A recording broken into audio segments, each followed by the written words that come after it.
Welcome to iNN's Headline News and Beyond Headlines and Beyond for April 4th, 2012.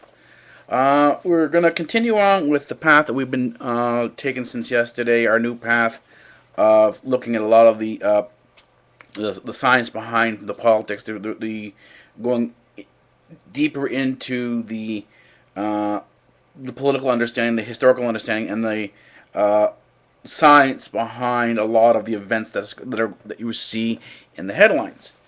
And today, I've got an alignment of things. And if you're watching on the domestic news, you see that more often than not they talk about the Constitution and they talk about fairness.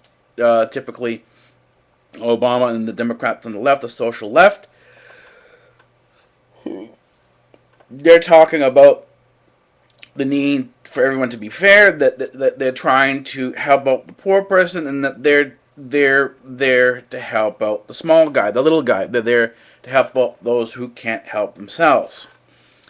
Yeah, when you look at Obama's record, and you look at the record of socialism in history, this has never been the case. Socialism has never actually helped the little guy. What it's done is it's entrenched and segregated societies.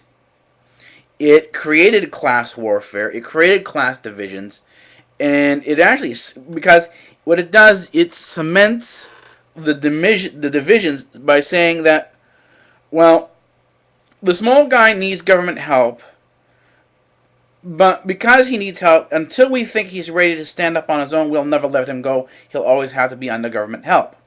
And of course, most of these government people who are working in these fields, they want to keep their jobs. They like the salary they receive. So these people, in the assessment of these bureaucrats, never achieve the level of competence needed by these bureaucrats in order to be self-sufficient. So you end up with an entire class of people, an entire segment of society who become these dependents on welfare. These is what we call a welfare state, and they become totally and fully dependent on the state for everything. And of course, then on the other side you have the Republicans who come up and say that they are for a constitutional government, and that they want a government that is more individualistic. They want things that are closer to the ideals embodied within the Constitution. So I figured that we should, at a minimum, take a look at three key amendments in the Constitution that really sum up the values that we see in that we think are basic to democratic principles, and then we will sort of parse the news out in the context of these three amendments here. So the First Amendment is the most basic of the amendments, and this has to do with free speech, and it gives you the freedom of religion. But I isolate it down to particularly free speech, because once you have free speech, then basically everything else kind of stems from there. So free speech is the basic, it's the fulcrum of everything, and then you can move out from there. So the First Amendment says, Congress shall make no law abridging the freedom of speech or of the press. Well, if you look at DCA, you look at SOPA, you look at Protect IP, you look at all of the attempts by Congress to step in and regulate what you can and can't say. And then you see that the First Amendment has already, under the DCA since 1990, since the invention of since the emergence of the DCA, that the United States has done away with the First Amendment. And you will see on both the Democrat side and the Republican side support for the DCA. So the First Amendment has now been struck out, and it's effectively gone. When you hear them talking about hate speech on CNN and a variety of other channels, and what someone can and can't say on the air, That's a further restriction of free speech, and again, you'll see it on both the left and the right. You will see a tossing out of the First Amendment. Then the Second Amendment comes up, and this is the one that a lot of people really get confused with. And the Second Amendment says, a well-regulated militia being necessary to the security of a free state, the right of people to keep and bear arms shall not be infringed. Now, this was a lot of the time. This is sort of misconstrued, and particularly by the left, as saying that people can't have guns. That this is a state thing. That it is something that has to do with the government, and it's not. That's actually not the case at all. It actually goes much further than the Republicans. It's not even simply a matter of having the right to bear arms. What this says, and this is where the Second Amendment comes into, is it says that, and this is where it kind of recognizes things, that that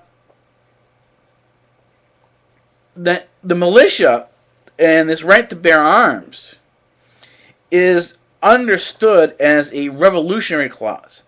And the people who wrote this Constitution, the American Constitution, let's not forget, were revolutionaries themselves, and put in and kept in a lot of these revolutionary ideas that should a government then take a stranglehold on the American people, rather than having the military controlled by the government, there needed to be a second level of military on the personal level, a second level of militia that can counter and attack an oppressing state. So the Second Amendment is about state oppression of the people and the means to fight against it.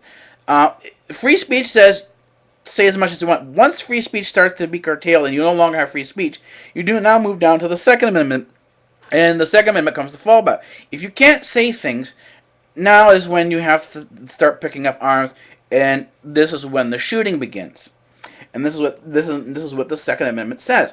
It says that if the state is oppressing you, if you're being oppressed, you have the right to protect yourself. You have the right to protect your property. You have to protect your freedoms. And if these freedoms are infringed upon, you have the right to take up and bear arms against those who are perpetrating these acts of oppression against you. So theoretically speaking, from a strictly constitutional point of view, given what's going on at the TSA and at the borders, there isn't any reason why, that constitutionally speaking, that an American citizen couldn't pick up a gun and, if he's being molested by a TSA guard, shoot and kill the TSA guard. And because he's going to have to he's going to obviously bring a lot of the attention onto himself and a lot of these other police and other agencies that are part of the government apparatus, will join in and protect the person who was who is oppressing the person fighting for their freedom. Then these people can be acted against as well. In other words, it is now constitutional to pick up arms against the police and authorities who state that they have authority over us, particularly when you have someone like a city inspector or a health inspector with a uniformed police officer with a gun at the side, and he's saying, I have to come onto your property, and says that he has an authority to come onto your property. Well, the thing is that the Second Amendment gives you the right now, if this threat is presented to you, to take up arms, deadly arms, and use lethal force against these people who are intruding upon your property, who are intruding upon your civil liberties, who are intruding upon your freedoms. And this is the specifics of the Second Amendment. It's a revolutionary clause, and it's further backed up by the Fourth Amendment, that it says here, and this is where the right to security comes in. The right of the people to secure in their persons, houses, papers, and effects against unreasonable search and seizures shall not be violated, and no warrants shall issue but upon the probable cause supported by the oath or affirmation, and particularly describing the place to be searched, and the persons or the things to be seized. In other words,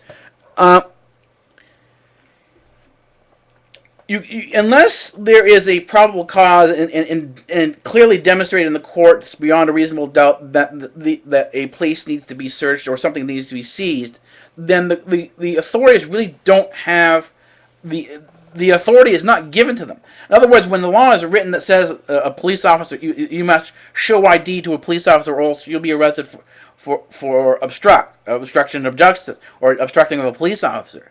That law is unconstitutional. It violates the Fourth Amendment because it says that you don't have to do such thing. The Fourth Amendment, the Constitution, says you don't have to present such things. It also says that if the police officer who was supposed to be acting and protecting your rights and freedoms steps over this bound, he is no longer within the Constitution. Therefore, he is no longer lawful, and as such is now considered to be an offending opponent who can be dealt with by the Second Amendment using lethal force or lethal means in order to protect and secure your rights and freedoms. This is how the Second and Fourth Amendments work, and they actually work in conjunction with one another. Yet we see on a regular and continual basis an attack on both the Second Amendment and the Fourth Amendment, particularly by the Democrats, who say that we need to have less of a gun society, and that the police and the courts are there to protect us, and that we the people don't have the right to step in and take the law into our own hands. But this is exactly what the Second and Fourth Amendment says, that the law is not authorized by the government. The law is authorized by the people. And the law stays within the people. As soon as the law goes against the people, then the law is unconstitutional and therefore unlawful. But you have a lot of constitutional professors, including people who like Barack Obama, who studied constitutional law, who have these strong socialist and are trying to tweak and change the American conversation so that it becomes more socialist. So that is the government doing things. Now, the Republicans on the other side will say, "Oh," and they'll bring up these points. They'll bring up the points of the right to bear arms. They'll bring the points up unreasonable search and seizure. But on the other hand, what they'll do is they'll now turn around and say, "Oh, by the way, we need to secure our borders." And you've heard this from the Republicans talking about the going after the illegal aliens and protecting the borders and so on and so forth. And it's basically a xenophobic position, an unfortunate xenophobic position of the Republicans at large, where they now turn around again for their own purposes now, begin to violate the Constitution. Because the Constitution, if you're a free person, is not restricted to American citizens, but to anyone who stands up and says they're free. This is the anthem. This is the identity of a free person. But once again, we see on the Republican side, we see a rejection of the ideals and the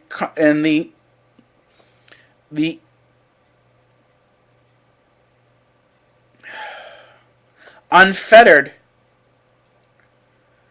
freedoms given inside of the Constitution. And again, it's for their own reason, but what they say is it has to do with national security. And this is why the TSA, ironically, is being pushed by the Republicans. And a lot of the security stuff, the security aspects of the internet bills, including DCA and stuff like that, all are being pushed by the Republicans. And why are they being pushed by the Republicans? Because they say, well, this has to do with national security. This is a security issue.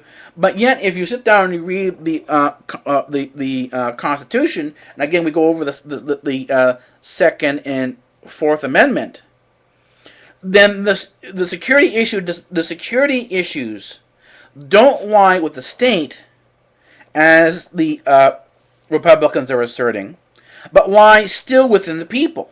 And we see this in the airline situation where, if we go back and look at the threats that brought in the TCA at the airports and the very un-American and treasonous behavior of the TSA guards and the police who are supporting them. What you see is that in every case, it was the citizens on the plane, and this is still true even in the case on JetBlue, it was the citizens on the plane, the people. This is where the restraint, this is where the enforcement of security, the protection of freedom, the protection of security, the protection of the right to self-defense, this is where this all came in from. It didn't come and be imposed upon by them. They didn't sit back and wait for the state to act. This was something that they took a reasonable action and did it themselves. And what happens is that we've gotten to a point now, particularly in our legal system, that the legal system no longer has any form of common sense or sense of reason.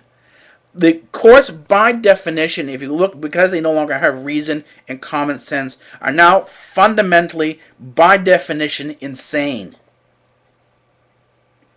It's the courts, the judicial system, the jurisprudence has lost its mind. And can no longer distinguish between fantasy and fiction, between reason and non-reason, between reality and not reality. And this sort of plays out, and as I went through the various different shows, the political shows on CNN and Fox. These are the two primary channels I'm looking at right now. I have on the CNN side, I'm looking at Aaron Burnett and Anderson Cooper primarily, and then on the other side on Fox, I'm looking at the O'Reilly factor. Both these sides, if you look at them, represent each side fairly. They're fairly typical on each side. Aaron Burnett, very calm, really doesn't do a lot of what I call creative journalism, where she's starting to create a story. When I look at the O'Reilly factor, he doesn't do too much in terms of creation, but he does have his opinions. The one who is the worst offender of the three shows is Anderson Cooper. And Anderson Cooper, almost on a continuous basis, no matter what the topic is out there creating these stories. And this is not a story that a journalist sort of happens on and studies and reads up on and sort of learns what's going on. This is a story, an issue that is pushed by the journalist. It's the issue and concern is created by the journalist. And Anderson Cooper is guilty of this in bucket loads. Almost in every show he steps forward and steps into this. The next thing he's stepped in now and made a huge issue out of is this whole race study based on this the Trayvon Martin case. He's gone on to this whole race baiting issue, and this is sort of what Obama does. Obama and the Democrats use this race baiting, the divide between white and black, which is really irrelevant and obsolete now. Given the amount of people around the world who have access to the internet, who have access to jobs and so on and so forth, there is no longer the black-white divide anymore. The black-white divide is primarily a waspish white European concern. It is not a global concern. The global concern is a lot more intricate. It's a lot more diverse than Anderson Cooper or any of the people that these psychologists that did the report really understand. I mean, they really seem to be locked into this microcosm. And what they were doing today, and I'll go into how they did the race baiting a little bit later. But what they were doing, and they're basing it on this whole Trayvon Martin case, And this is kind of how they get into things. In the Trayvon Martin case, they're fixated. Anderson Cooper is now fixated on these audio tapes. And to be fair, this stuff continues on CNN on Jane Velez-Mitchell and a lot of these other Nancy Grace, a lot of these other what I call witch hunt media lynching shows. These are all tabloid, aiming at the lowest common denominator, really trying to hype up particular criminal issues, what they consider, and it's all hype. It's a lot of speculation, and there's really not a lot of fact behind it. It's really, in many cases, there's so much speculation that any amount of evidence that is presented is completely washed out and lost. And I'll give you an example of this. We were talking yesterday about the audio analysis of the 911 calls. And we were talking about how they bring on these experts, and when you sit down and you start studying, you go behind what the experts are saying and how they got their information, you find that these experts they're not really experts. They're people who operate these softwares, who run the software does most of the work. They don't do, and they'll swear on their reputation. Both what's his name is Tom Owen and Ed Primu, whatever his name is, Primu. Both of these people stated on their reputations that they had years of experience in audio analysis, and that they knew for sure that the calls for help on the tape was not George Zimmerman. When you go into the analysis, the only one who actually showed the analysis and went into a bit of detail into how the analysis was done, but he kind of glossed over it. You really had to be careful and catch this. It's based on a probability model. It's not based. The software doesn't match it up identically. They give you the software gives you a probability of match, and there could be a number of reasons for why you get a match or not get a match. And they were showing that, and this is where he showed on that even if you're playing the same, you get the same track and you compare one track to the other, the same two tracks that you have, the same audio samples.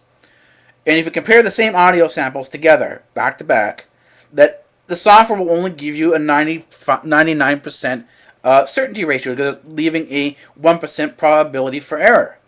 So this gives you a calibration that even with identical samples, that the software will produce errors. When he was asked what was the result on the 911 calls, the screaming for help, the result popped up as 48%. In other words, this software did no better a job at identifying the voice and making a conclusion as if the guy had flipped a coin, heads or tails. That's 50% there. That's the probability there of flipping a coin. That's 50%. Did no better than this, and he's now stating that on his reputation that this was not George Zimmerman. And so the only qualification, the only argument this guy is giving for his expertise is, trust me, I know.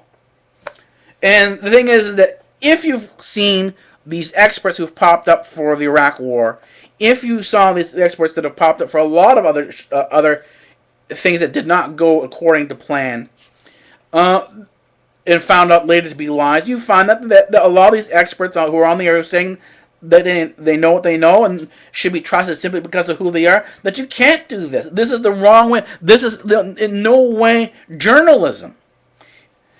And the thing is, when you went and study what this other guy had done, they had a second analyst take a look at this.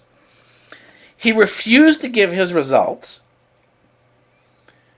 And then at the end, after he was saying how sure he was about it, he said, well, by the way, if you have different calls on, different soundtracks from different things, it's very difficult to determine one track from another.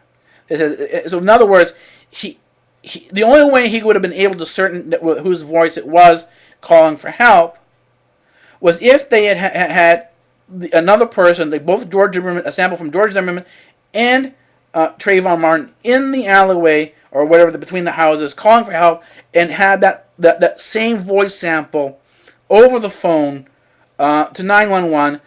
If that voice sample from both these people would have been, then they could have done. Otherwise, the samples were too different to have any degree of conclusion, and that's why the Tom Owens analysis only produced a 50% match, or a 50% probability that these voices were the same. In other words, the uncertainty was so high that it was like flipping a coin.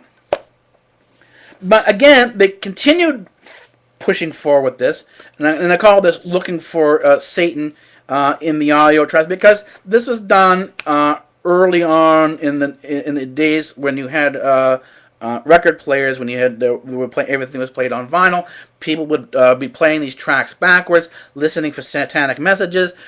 This same type of method of listening for garbled up words is it's seen in UFOs. It's seen in looking for Bigfoot. It's seen in looking for ghosts. If you watch these ghost hunter stories, these same techniques are used. CNN brings it up, trots this thing up on Anderson Cooper again, and they're listening for the term fucking coons. And doesn't matter how they've rigged it or how they've done the analysis. What you hear on the tape is so open to interpretation that you can't really determine exactly what's being said. And even at the end of it, after all these teasers saying, oh, we've got new evidence, and talking about this whole racial divide, the question now comes up, was he saying coons or was it cold?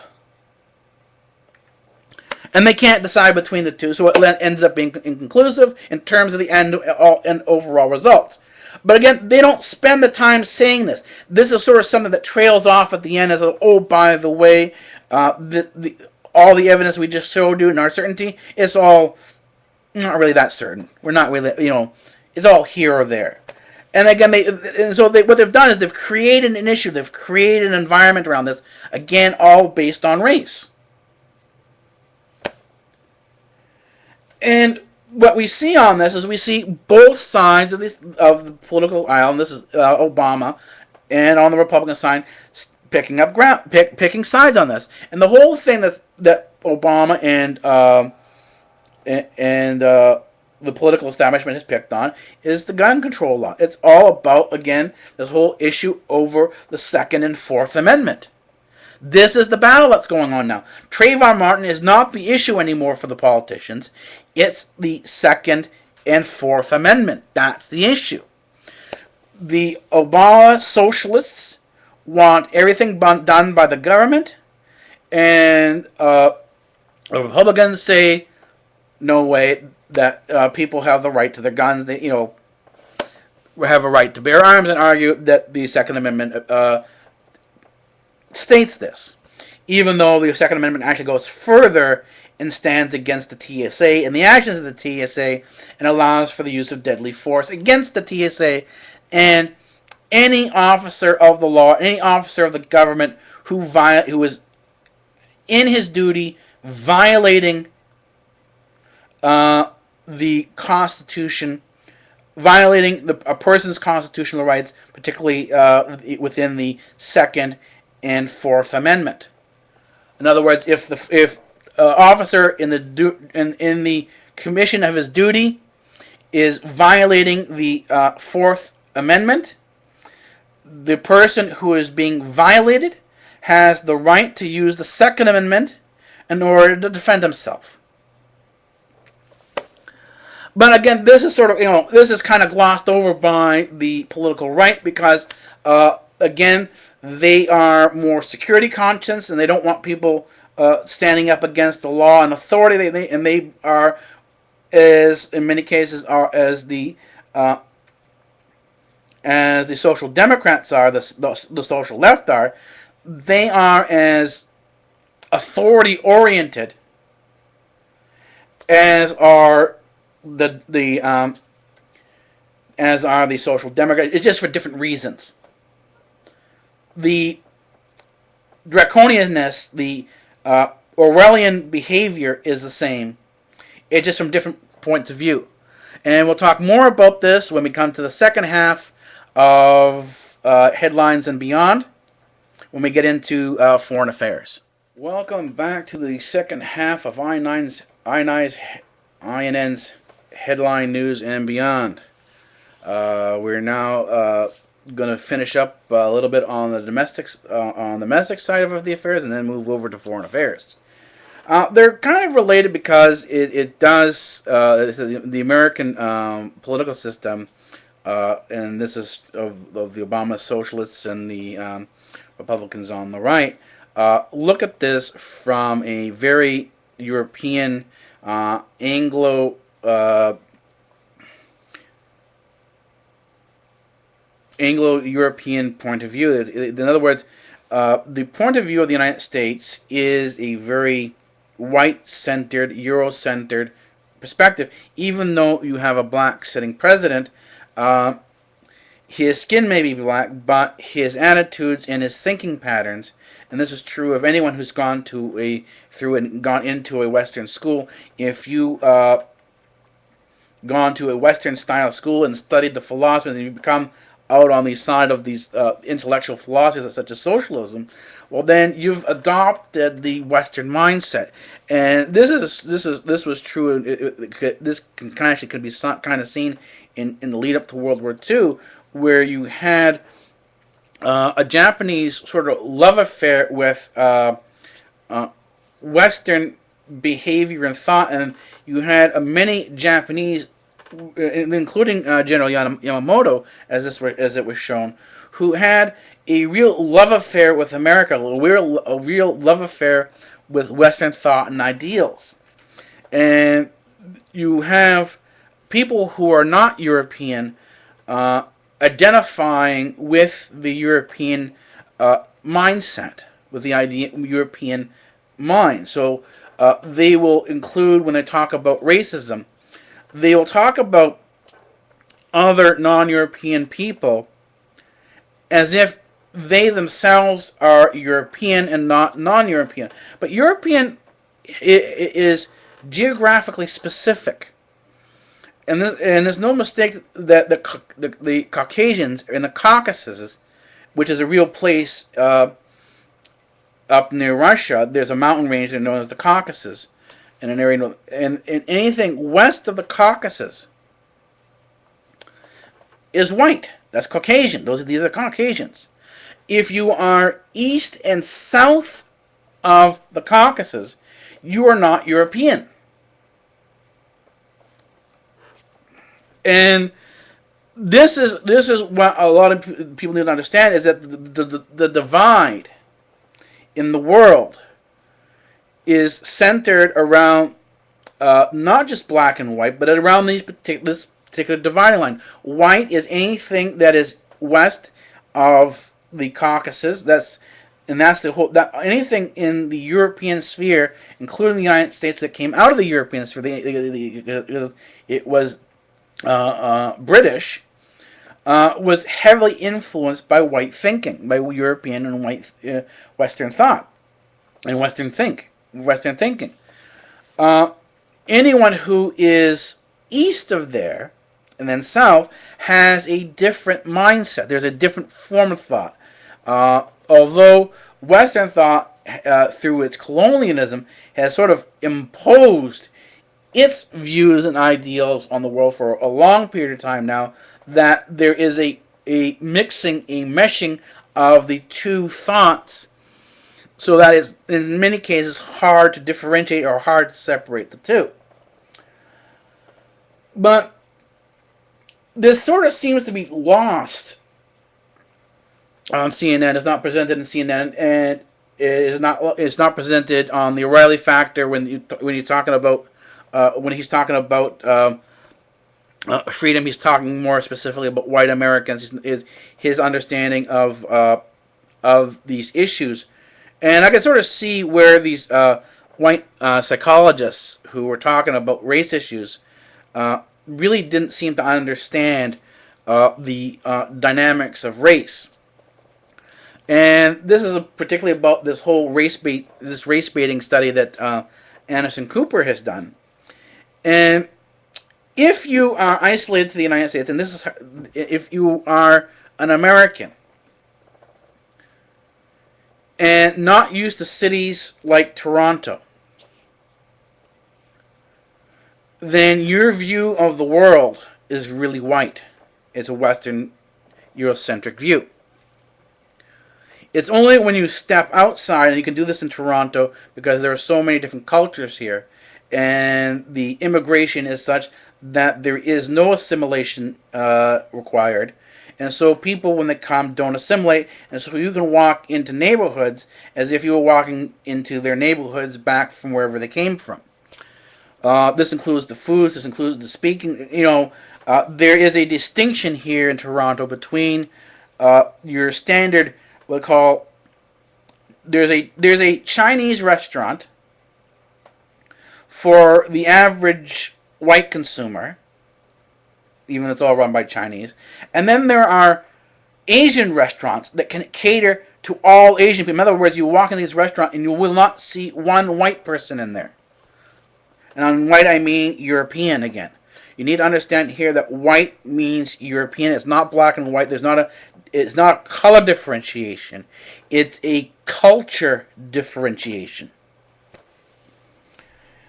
And when you walk into an Asian restaurant, everybody in the restaurant, in terms of the customers, are all Asian, and the menu is primarily in the variety of different Asian dialects that you have, and they're there specifically to cater to the Asian immigrants. The Greeks had their restaurants like that. The Greeks had, because their population wasn't as large as the Asian is. The Asians really created a new dynamic now, because coming into Toronto, they have such a large population that they can turn whole segments of the city into primarily, it's like you're walking into an Asian city. Now, many white Canadian people are offended by this and move out of the neighborhood. But my choice has been, I live in that type of neighborhood. I live in a predominantly immigrant Asian neighborhood. The culture that I grew up here in Toronto was a predominantly non-European Greek culture. The culture was basically Asian Minor, Middle Eastern. That's the culture where the culture. It wasn't a European. There's two types of Greeks.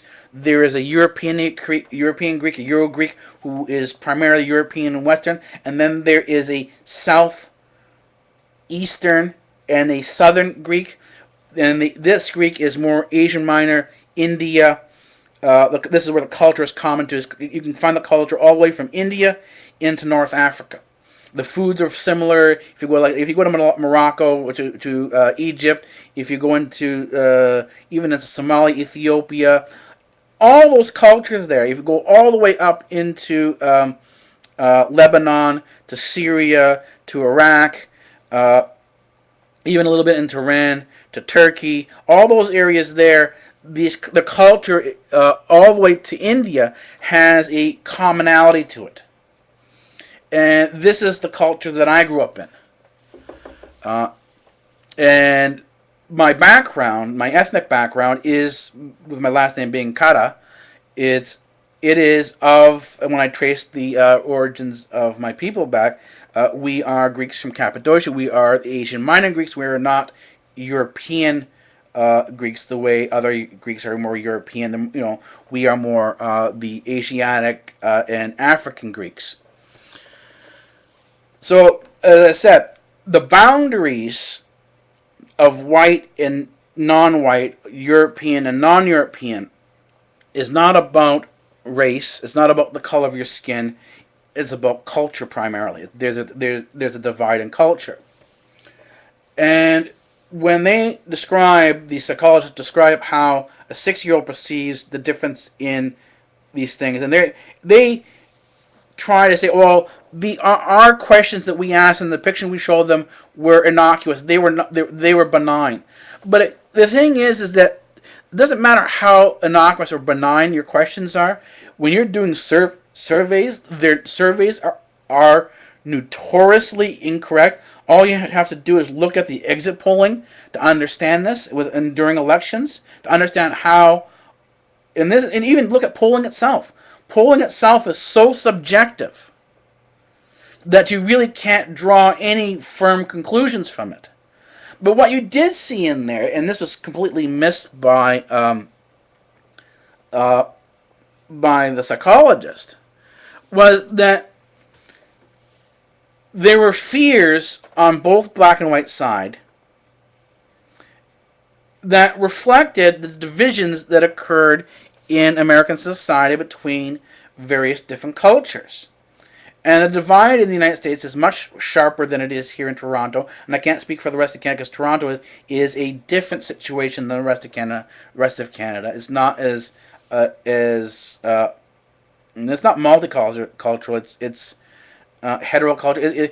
Because all the cultures don't necessarily mix. They're free to do whatever they want to do, and it's really international. Toronto is in a ethnic sense a very international city. And you're free to be whatever culture or ethnicity you are. And there's no need to assimilate. Your assimilation in terms of what you pick up in Western culture is basically your own choice. But in the United States, there is more of a pressure to assimilate. There is more of a pressure to be American. And this standard is pushed. So when you see how things split up and how groups split up, it's focused on the splitting up between whites and blacks, but if you think as the kids get older, into 12, 13, 14 years old, there isn't only a split in black and white, there's a split between, and this is where the different groups are. There's the goth, there's the emo, there's the preppies, there's the beauty queens, there's the jocks. There are so many cliques and differences in society that are being overlooked by these adults who are again, these are academics who really have no sense of reality. And this is why they view the things the way they view. Because if they did have a sense of reality, they'd see that the divide was not simply black and white, but along a variety of different social boundaries, that there are barriers. And I can tell you, and they were saying, well, why can't a black person date a white person? And what they don't understand is there are strong cultural differences. And I'll tell you that from my experience, and I'll tell you this is from what I've seen even in the Asian community, that in most of the non-European cultures, the non-Western cultures, there is an expected behavior of men, a macho behavior that men are supposed to ascribe to, which includes a significant amount of womanizing. In other words, for a ethnically oriented man, there are two types of women. There are the toys that are disposable and thrown away, and then there is the woman that you marry. The toys that you dispose and throw away are the ones you have earlier on, but in your teens and so on and so forth. And the one that you marry is someone who comes along later on and is the person you're going to be with for the rest of your life. This is the expectation within the cultures, and this is the mindset that the parents who say to these kids, "Stay away from so and so," have. And the primary one of the reasons is that you don't want your daughters, and this is particularly true of many cultures like this, not just simply the Muslims, but Muslims take it to the extreme. You don't want your daughters to be the disposable toy. You want your daughter to be the marrying kind. And as sexist as this sounds, this is the reality. Even when you go into the open sexual environment of pornography, and you look at the men who are looking at the girls who are in the strip clubs, they're not there because they're liking the quality of the girls dancing. It has nothing to do with that. I mean, this whole concept of the woman is empowered by stripping and is demonstrating her power. No, she's not. The males are not thinking anything like this. This is what I'm talking about. How divorced from reality a lot of academics are. They're completely out to lunch. And all they have to do is sit in a bar and watch these people, like you watch apes and gorillas in the zoo, to understand this. But they haven't done this. They're just doing an academic study, and this is the way they think. And so what happens is this cultural difference, these cultural divides in how one person treats another and how another person treats another, is in many ways how we see and how we treat other people. And this comes into how foreign affairs is seen or from the American eye. And from the American eye and from American policy, American foreign policy, everything is viewed through a European, a Eurocentric view. Even though you have Obama standing up and saying that he is the first black president, this doesn't mean anything, because the divide globally, if anyone who knows what I'm talking about, who has this ethnic background, who is not white, who's not European, knows that the ethnic divide is not black and white, it's cultural. And culturally speaking, Obama is white. He's European. And his perspective is that of the European socialists in Europe. And this is why, to him, and to a lot of other socialist Democrats, India and China represent a threat. Because India and China have gone off the socialist path. They're not European, they're not white, and yet they're very successful. And now they are threatening to have a dominance, a force, a say in global politics and geopolitics that didn't exist before. So in other words, what's happening is we're seeing a shift in cultural dynamics in terms of how the geopolitical power spectrum plays out, from being a singularly white European dominance into now we start seeing the Asian and the non-European influence on the rise. And this terrifies the white Europeans, including Obama. And so what we see is, you see Obama, you look at their actions, they're actively moving against this change from a Eurocentric view to a non-Eurocentric view. And this is why you see very bizarre behaviors in foreign policy. And we can take a look and see now that in Somalia, they've been trying to get rid of the Islamists in there, but the Western European, again, who are the white Europeans who are meddling inside of Somalia, don't understand the circumstances. And just yesterday, yesterday, there was an explosion at one of the Somalian soccer stadiums where the Prime Minister was speaking, and it killed killed about 8 people. And the Al Qaeda in Somalia, the group who say they're affiliated with Al Qaeda, has stepped up and claimed responsibility. And we see the same type of Islamic extremism popping up in Nigeria. We see it within Libya. We see it all over Africa. A lot of the African clashes that are going on because you have a Islamist, a Muslim, pushed into the country. But the American sense, the white sense of trying to keep control over things, they because they don't understand the cultural differences, they see everything from a white perspective, from a white point of view. They're there to act as overlords, as the colonial masters. And a large chunk of it has to do with a lot of these countries like Somalia have access to a lot of raw resources and materials that the United States and the European governments need. And so what happens is that you're having the American and European interests step in and take over and become the primary interests when you have the United States, you have the United Kingdom, you have France, and all the other colonial powers in Africa. They're acting on their own economic and material resources interests. They're not acting in the interests of the people, and they're behaving in a very colonial fashion. And this is not hasn't been lost on the Somali people. And this is what's causing some of the divide. Some of what's providing the sympathy, the sympathetic view to the Islamists, and it sort of is fueling now what Al Qaeda is doing in Africa.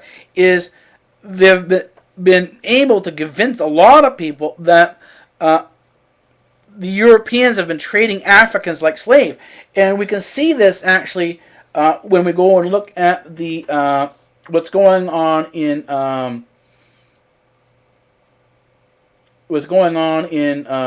Syria, where Russia has come out and clarified its position, stating that there will not be a regime change.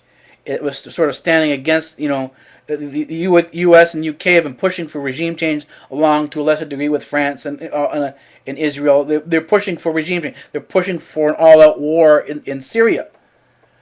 And Russia came up on the other side and say, no, this is not what we're going to have. We're going to allow the things to resolve themselves out without regime change.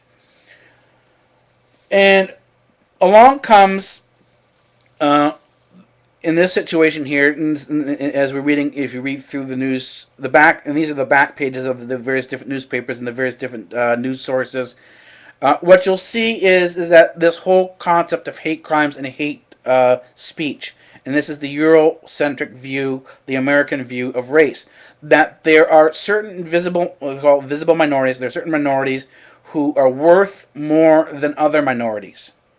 If you are not part of the visible minorities, then you are not worth the effort that they are going to expend and spend on the visible minorities. Black people are a visible minority, so there is a high interest in the media, in a lot of the charitable organizations, in the way European and white philanthropy works out. A lot of it is going towards Africa. Asians and Palestinians are invisible. They're the invisible minority. And so just today we see that the International Criminal Court has turned its back on the atrocities committed on the Palestinians inside of Israel. And the thing is, they are not recognizing, even though if you look at the circumstances, that Israel has fundamentally created two prison camps, Gaza and the West Bank. This is completely being ignored. While at the same time you have the Israeli supporters, the AIPAC supporters, the AIPAC friends like Senator John McCain, Joe Lieberman, and Senator Lindsey Graham stepping up and saying that they need to fund and support the Syrian rebels, who are fundamentally jihadists, and we see them all across the world, and the way they treat other people, including their own Muslim brothers, and saying that we need to arm them in order to protect the Syrian people. But if you look and see what the result has been, because this is not a new policy, it's an old policy. It's the policy that began in Pakistan, as I said before, that was aimed at bringing Israeli-style democracy to the Muslim world. This was first trotted out in Pakistan and created the mess that you see in Pakistan today. It's been the change in policy from the Cold War policy in Afghanistan. This became the second U.S. policy in Afghanistan to bring in a Israeli-style democracy inside of Afghanistan. This is what was also done in Iraq. It was done in Libya just recently, and we're still having major problems in Libya. There are, on a daily basis, clashes between a variety of different tribal groups. The clashes and the warrings between these different groups are using the weapons that were given to these people by the UN by NATO, by the United States, by the United Kingdom, by France. All this weaponry was given to them. All the ammunition was given to them. The funds were given to them, and now it's fueling wars all the way into Mali in Africa. And of course, these white saviors are standing back and saying, "Oh, no, no, no, we're not responsible for this." And of course, there's no hint that these white overlords, these white masters, including Obama, are ever going to be held accountable for what was done in Libya. I mean, if Gaddafi committed war crimes in the manner that he did, where we saw mass graves, we saw tortures and executions and so on and so forth, then in the aftermath, if this does not stop, if the condition does not improve for people, but you're still having clashes, you're still having killings, you're still having executions, you're still having mass graves being found, these pro-Gaddafi mass graves being found, then the people who initiated this, who supplied the weapons, need to be held accountable in the same fashion that Gaddafi was.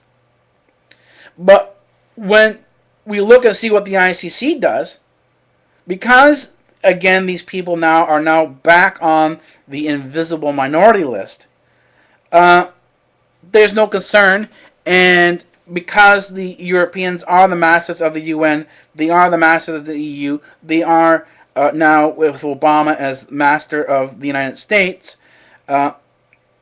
they will not be held accountable because they are white masters.